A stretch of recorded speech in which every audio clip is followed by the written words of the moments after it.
Chicago just got a new major sports story, and this one is a lot bigger than you think. Earlier this month, the Chicago Fire officially broke ground on a new privately funded $750 million stadium in the South Loop at the 78. With the club targeting an opening ahead of the 2028 MLS season, it's being hailed as the first major professional stadium built inside Chicago city limits in over 30 years. Now on the surface, this sounds like a sports headline. New stadium, fancy renderings, hard hats, ceremonial shovels, with everyone smiling like they personally poured the concrete themselves.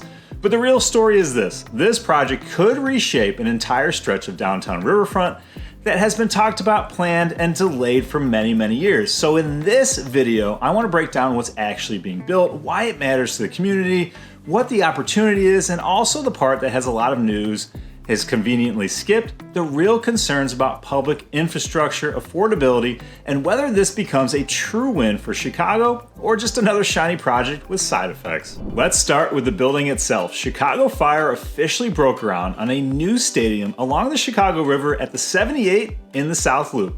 The project is being funded by owner Joe Mansueto, and the stadium is expected to seat more than 22,000 fans with a natural grass field, 360-degree viewing, a dedicated supporter section with noise-trapping technology, so you'll know it'll be loud and fun, and it's designed to be a year-round entertainment anchor. And that last part is huge because this stadium isn't just a place to watch soccer alone. The club says the venue is designed to host concerts, international sports matches, festivals, charity events, corporate events, and community programming year-round. In other words, this is being sold as an entertainment anchor, not just a place where people show up, yell for 90 minutes. It's about the fan experience for all types of people and interests. The design side is also pretty intentional. The stadium is being designed by Gensler, and the club says the architecture is meant to reflect a classic Chicago industrial look with brick, steel, and glass, while the bowl is designed to keep fans lower and closer to the action. There are also 50 suites, 500 plus loge seats, and 3,500 club seats, which tells you immediately this project is centered around maximizing the fan experience. Now here's why this is actually interesting, even if you could care less about MLS soccer. The stadium is being positioned as the centerpiece of Phase 1 of the 78, a 62-acre mixed-use development along the river that has been envisioned as Chicago's future 78th neighborhood. Now, for years, the 78 has had massive ambition, but lacked a true anchor tenant to force momentum. The stadium changes that equation entirely. The master plan includes a half-mile riverwalk, residential buildings, retail, and public plazas, and a successful stadium district relies on an ecosystem. It's about whether the area around it becomes a place people actually use when there aren't matches happening. Restaurants, foot traffic, public space, residential demand. Retail that survives on more than event nights.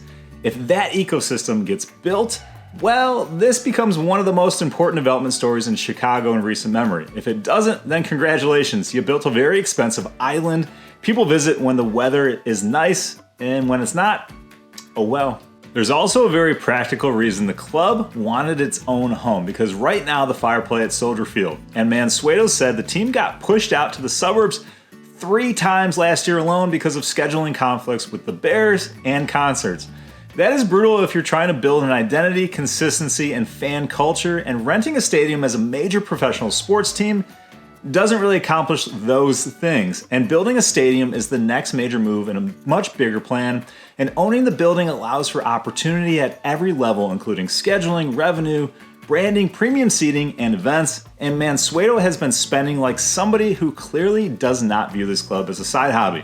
The Fire said that since taking full ownership back in 2019, he has committed more than $1 billion to the club's long-term transformation, including the $100 million Endeavor Health Performance Center that opened in 2025.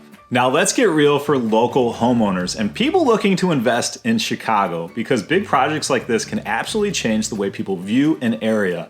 They can increase visibility, attract business interest, improve the perception of a location, and speed up surrounding investment. That is especially true when the project is tied to a broader mixed-use district that could attract surrounding developments. The official project materials repeatedly frame the stadium as a catalyst for job creation, economic development, and the first phase of a larger neighborhood build-out. But cranes don't magically mean home values skyrocket overnight. It'll be a process for sure. The value story depends on execution around it, and the stadium itself is not the whole value story.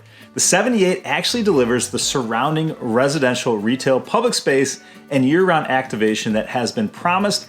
Then you could absolutely see stronger long-term demand and investor confidence will surge. But if the surrounding infrastructure lags, access creates traffic nightmares, the site feels disconnected, or if the neighborhood build-out stalls once again, then the upside becomes much more limited. A stadium can start momentum, but what's built around it will be what people are actually looking for in the future.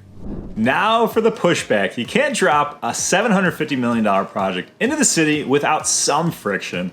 Community groups, including the Coalition for a Community Benefits Agreement at the 78, are raising major red flags about gentrification and housing affordability. So back in 2019, the City Council approved a $700 million TIF funds tied to public infrastructure for the 78, and critics are rightfully asking, who is this infrastructure really serving? The existing residents or the new stadium district?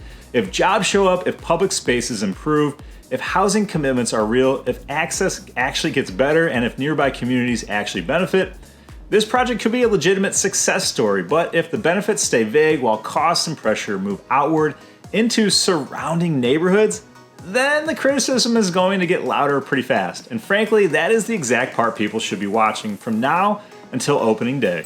So here's the bottom line. A privately funded $750 million stadium is a massive deal for the city of Chicago and could put the 78 neighborhood on the map. It finally gives a stalled 62-acre site an anchor, and the upside for the South Loop is undeniably huge.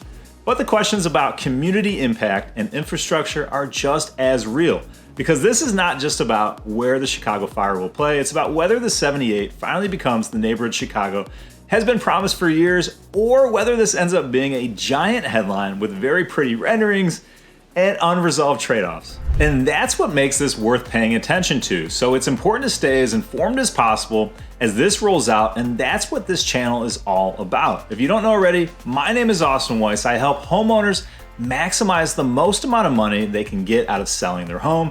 So if you want to know what your home value is worth, especially if you're in this area around the new stadium, check the description for a complimentary home evaluation.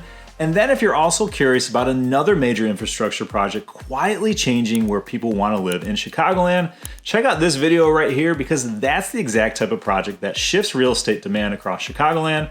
But for now, I'll see you on the next one.